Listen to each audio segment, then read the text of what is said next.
The gift I want to give to you is your spiritual history. And I think it's something that has been held back from everybody in the world, but specifically from the African culture, of how important your spiritual history is.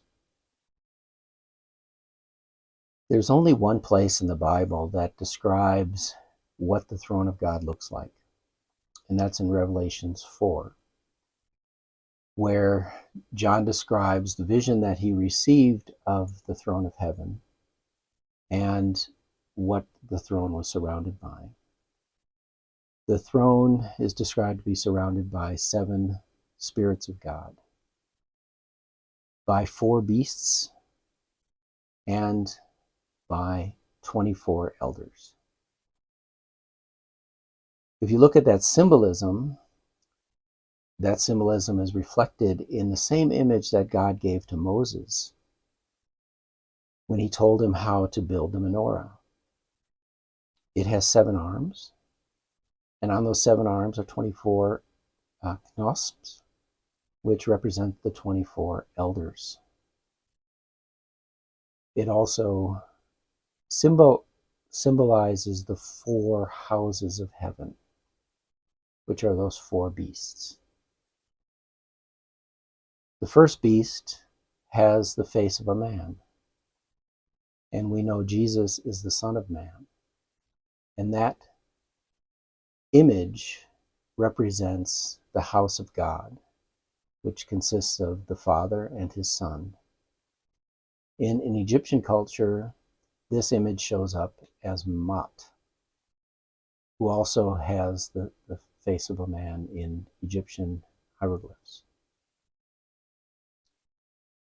The first house of heaven is represented by the lion. The second house of heaven is represented by the eagle. And the third house of heaven is represented by the steer.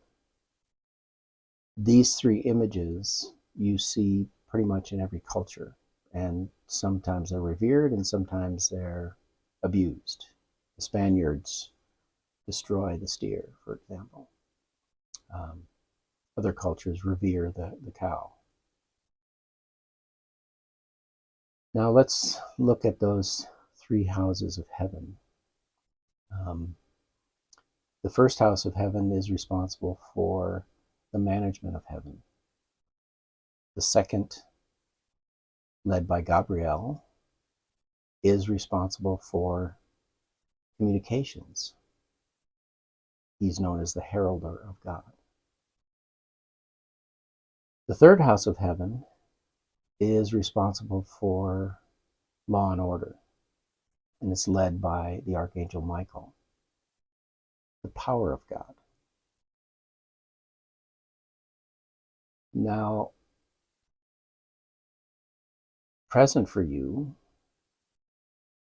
is that the black race comes from the third house of heaven. Michael is the leader of the third house, and you all belong to his house.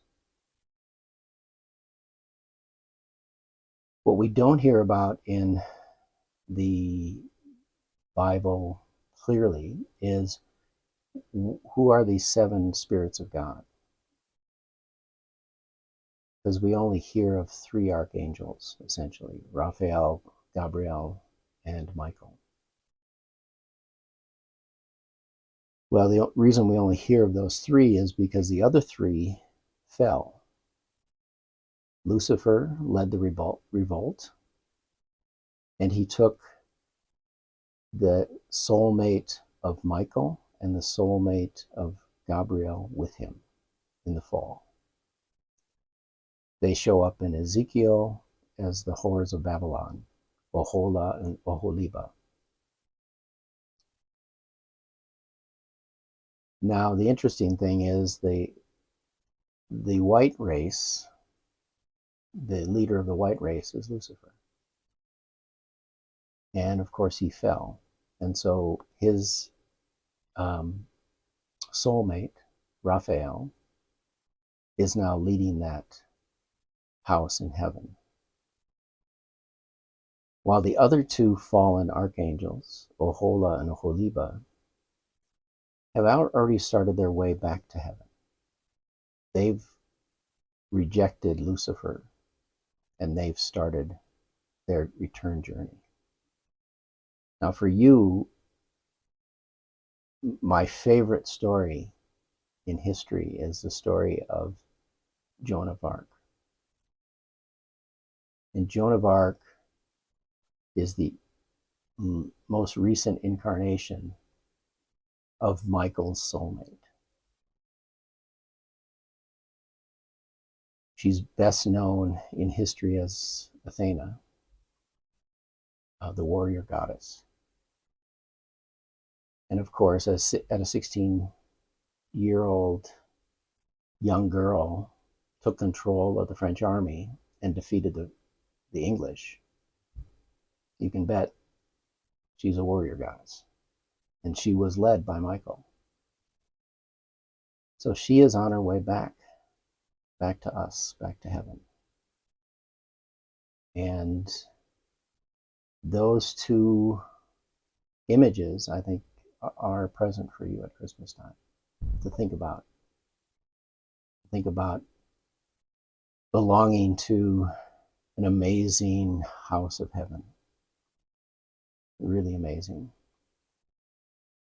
The downside of this is that Michael and Michael's house is responsible for law and order.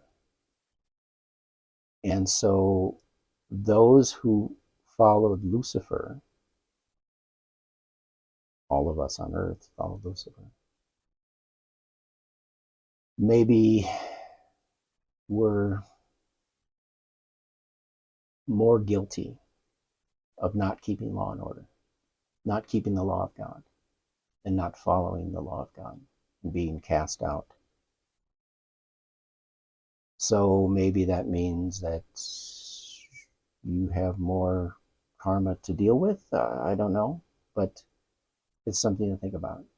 I don't generalize this to anybody, but